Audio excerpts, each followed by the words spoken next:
But at the core of critical theory, especially in some of its more on the streets manifestations, is a revolutionary kind of impulse. And the thinking goes something like this, and I'm definitely overgeneralizing, but you'll get the point. If something is so corrupt, the only answer is to tear it down and rebuild something else in its place. Not reform, revolution.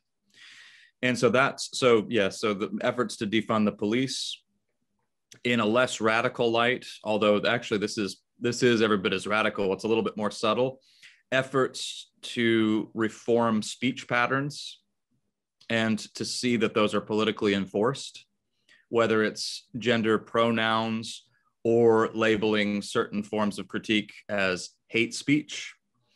That's also kind of a byproduct of the critical theory mindset. So those are some of the ways. And part of the reason that critical theory has gotten so popular, we should pause and just note that that's really interesting.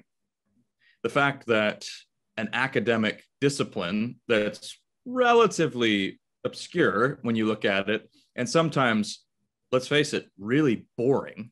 If you actually sit down and read Theodore Adorno, or if you read Foucault, or some of these modern people who are writing in the realm of in the field of critical theory, it's a very academic discipline filled with jargon. So why on earth is it so incredibly popular and fashionable and voguish? That in and of itself is interesting. And part of the reason is that it's so politically active these days. It's got boots on the ground. So you see movements, you see people marching in the street. And that's part of what's made something that would otherwise be a relatively obscure academic discipline so incredibly popular.